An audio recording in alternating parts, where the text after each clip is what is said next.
अस्सलामुअलैकुम दोस्तों, कैसे हैं आप लोग। उम्मीद करते हैं कि आप तमाम लोग खैरियत से होंगे। दोस्तों आज की वीडियो में हम कुवैत की कुछ ज़रूरी खबर, ज़रूरी जानकारी जो आ रही है वो आप तक पहुंचाने वाले हैं। आप लोगों से गुजारिश है कि वीडियो को शुरू से लेकर आखिर तक जरूर से देख लें, क्योंकि यह वीडियो आप लोगों के लिए काफ़ी ज़्यादा बड़ी और इम्पोर्टेंट होने वाली है। सबसे पहली खबर, कुवैत में ज़बरदस्त चेकिंग की जा रही है और बताया जा रहा है कि जिन लोगों को गिरफ्तार किया जा रहा है उनको धीरे धीरे करके कुवैत से डिपोर्ट भी किया जा रहा है। तो एक रिपोर्ट जारी करके बताया गया है कि पिछले 6 महीने के दौरान कुवैत से 18,000 गैर मुल्कियों को डिपोर्ट किया गया है। याद रहे कि जिन गैर मुल्कियों को डिपोर्ट किया गया है या डिपोर्ट किया जा रहा है, ये तमाम लोग कुवैत दोबारा नहीं आ सकते हैं, क्योंकि इनका फिंगर ब्लॉक करके इनको कुवैत से डिपोर्ट किया जा रहा है।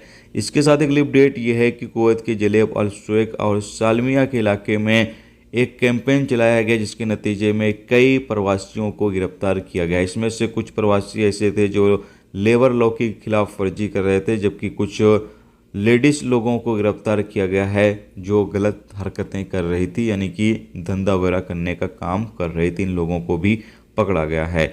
इसके साथ ही एक अपडेट आपको बता दें कि कुवैत में खाना बहुत बर्बाद होता है। एक रिपोर्ट जारी करके बताया गया है कि कुवैत में तकरीबन 4 लाख टन हर साल खाना बर्बाद होता है। जी हाँ, तो कुवैत के अंदर खाने को बर्बाद बहुत ज़्यादा किया जाता है।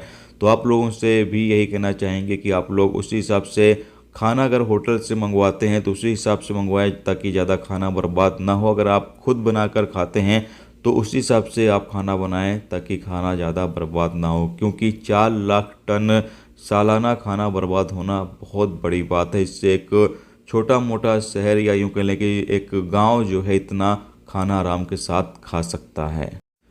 इसके अलावा अगली अपडेट यह है कि कुवैत MOI की टीम ने मैबोला के इलाके में एक भारतीय को लूटने वाले बेडूनी नागरिक को गिरफ्तार कर लिया है।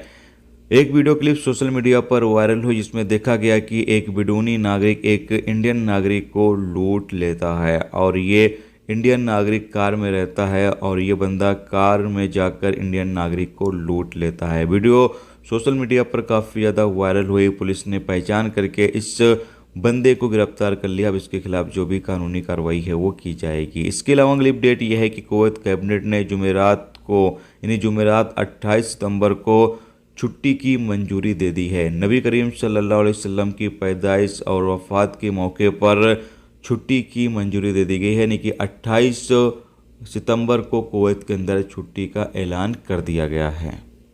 इसके साथ एक अपडेट आपको बता दें कि लीबिया के अंदर एक बहुत बड़ी तबाही आई। बताया गया है कि लीबिया में बाढ़ आया, जिससे तकरीबन 2000 से ज़्यादा लोगों की मौत की खबर सामने आ रही है और तकरीबन हज़ारों से ज़्यादा लोग लापता हैं। जी हाँ, तो जैसा कि अभी हाल ही में मोरक्को के अंदर भूकंप आया, जिससे तकरीबन 2800 लोगों की मौत हुई है। 2800 से ज़्यादा लोगों की मौत हुई है और 2500 लोग तकरीबन घायल हुए हैं। इसी तरीके से अब लीबिया के अंदर भी भयंकर बाढ़ आया, जिससे 2000 से ज़्यादा लोगों की मौत हुई है और हज़ारों से ज़्यादा लोग लापता बताए जा रहे हैं। दोस्तों ये थी आज की कुवैत की कुछ ज़रूरी खबर, ज़रूरी जानकारी जो आप तक पहुंचा दी गई। उम्मीद करता हूं ये वीडियो, ये जानकारी आपको अच्छी लगी हो। अच्छी लगी है तो प्लीज़ दोस्तों वीडियो को लाइक करके जरूर जाएं, और जो दोस्त चैनल पर नए हैं उनसे गुजारिश है प्लीज़ चैनल को भी सब्सक्राइब जरूर कर लें। वीडियो देखने का दोस्तों बहुत बहुत शुक्रिया। मिलते हैं नेक्स्ट टॉपिक के साथ। जब तक रखिए अपना ख्याल, ओके, खुदा।